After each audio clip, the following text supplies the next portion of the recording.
Hi అండి, నేను మీ విజయ. ఈ సంక్రాంతి స్పెషల్గా ఇంట్లోనే ప్రిపేర్ చేసుకునే ఆకు పకోడీ, దీన్నే రిబ్బన్ పకోడీ అని కూడా అంటారు. చాలామంది ఇది షాప్స్ నుంచి తెచ్చుకుంటారు, కానీ దానికంటే ఎంతో టేస్టీగా ఇంట్లోనే మనం దీన్ని ఈజీగా ప్రిపేర్ చేసుకోవచ్చు. అది ఎలాగో ఇప్పుడు చూపించబోతున్నాను. ముందుగా దానికి కావాల్సిన పదార్థాలు ఏంటో చూసేద్దాం. నేను ఈ గ్లాస్తో 4 గ్లాసులు వరిపిండి తీసుకున్నాను.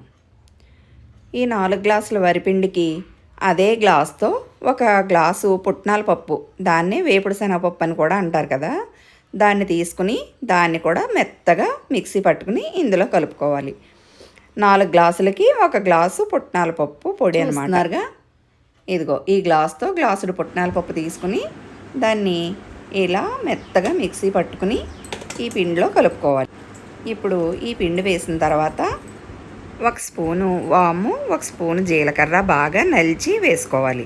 ఇలా వేసుకోవడం వల్ల డైజెషన్కి ప్రాబ్లం లేకుండా ఉంటుందన్నమాట.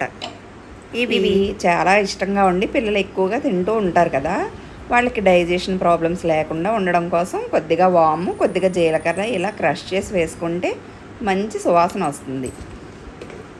ఇప్పుడు దీని బైండింగ్ కోసం 1 పావు గ్లాసు శనగపిండి కూడా వేస్తున్నాను నేను. మనం ఇది నూనెలో పిండినప్పుడు ఇలా విడిపోకుండా ఉండడం కోసం 1 పావు గ్లాసు శనగపిండి బైండింగ్ కోసం. ఇప్పుడు 1 స్పూను కారం, రుచికి సరిపడేంత ఉప్పు కూడా వేసుకోవాలి. ఉప్పు ఎవరి రుచిని బట్టి వాళ్ళు వేసుకుని పిండిలో బాగా కలుపుకోవాలి. చూస్తున్నారుగా, ఇలా ఉప్పు కారం కూడా వేసి వాము జీలకర్ర వేసి ఇది మొత్తం పిండిలో అంతా ఉప్పు కారం ఈవెన్గా కలిసేలా ఈ పిండి అంతా ఇలా కలుపుకోవాలి.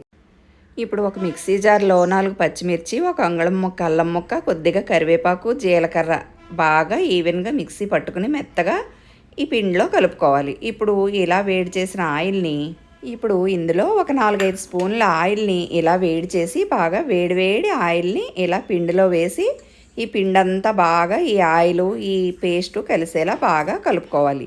ఇలా కలుపుకోవటం వల్ల ఆకు పకోడీ బాగా గుల్లగా వస్తుందన్నమాట. వెన్న అవైలబుల్గా ఉన్నవాళ్ళు వెన్న కూడా వేసుకోవచ్చు. నేను ఈ క్వాంటిటీకి కొలతలు చెప్తున్నాను. దీన్ని ఎక్కువగా చేసుకోవాలనుకునే వాళ్ళు దీన్ని రెట్టింపు చేసుకోవాలి. ఇదే కొలతల్ని రెట్టింపు చేసుకుంటే సరిపోతుంది.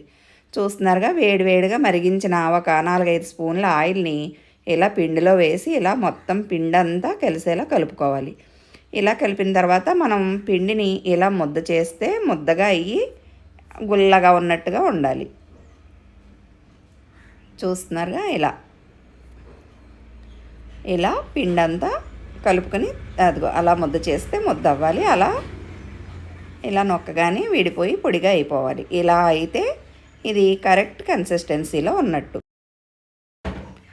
ఇప్పుడు పిండిని అంతటిని ఒకేసారి వాటర్ వేసి కలుపుకోకుండా 1-2 చక్రాలకు సరిపడేంత పిండిని కలుపుకుంటూ ఉంటే పిండి నానిపోకుండా మనకి చక్రాలు చాలా గుల్లగా వస్తాయన్నమాట. మొత్తం పిండంతా ఒకేసారి కలిపేస్తే చివరికి అయ్యేసరికి పిండంతా నానిపోయి చక్రాలు గట్టిగా అయిపోతాయి, వేగడానికి టైం కూడా ఎక్కువ తీసుకుంటాయి. ఇలాంటి చిన్న టిప్స్తో పాటు చేసుకుంటే చాలా ఈజీగా తొందరగా మనం ఈ వంటకాలని ప్రిపేర్ చేసుకోవచ్చు. చూస్తున్నారుగా, నేను 1-2 చక్రాలకు సరిపడే పిండిని ఇలా వాటర్ వేసి కొద్దిగా మరీ గట్టిగా కాకుండా మరీ లూజ్గా కాకుండా నేను ఇలా చూపించినట్లుగా ఇలా పిండిని ప్రిపేర్ చేసుకోవాలి. ఇప్పుడు ఇలా ప్రిపేర్ చేసుకున్న ఈ పిండిని చక్రాల గొట్టంలో నింపుకుని ఆయిల్లో డీప్ ఫ్రై చేసుకుంటే ఆకు పకోడీ రెడీ అన్నమాట. చూస్తున్నారుగా, ఆయిల్ బాగా కాగిపోయింది. ఇప్పుడు ఈ చక్రాల గొట్టంలో నింపుకున్న ఈ పిండిని ఇలా ఆయిల్లో వేసుకుని ఫ్రై చేసుకుంటే చక్రాలు రెడీ. వీటిని బాగా గోల్డెన్ బ్రౌన్ కలర్ వచ్చే వరకు వేయించుకుంటే ఎంతో సూపర్ టేస్ట్గా ఉంటాయి. పిల్లలు చాలా ఇష్టంగా తింటారు. ఇవి 2 నుంచి 3 నెలలు నిల్వ ఉంటాయి కూడా. ఎక్కువగా ప్రిపేర్ చేసుకుని డబ్బాలో స్టోర్ చేసుకుంటే 2-3 నెలల వరకు కూడా పాడవకుండా ఉంటాయి. పిల్లలు చాలా ఇష్టంగా తింటారు. వీటిని ఇలా గోల్డెన్ బ్రౌన్ కలర్ వచ్చే వరకు వేయించుకుని డిష్ అవుట్ చేసుకుంటే ఆకు పకోడీ, దీన్నే రిబ్బన్ పకోడీ అని కూడా అంటారు, రెడీ.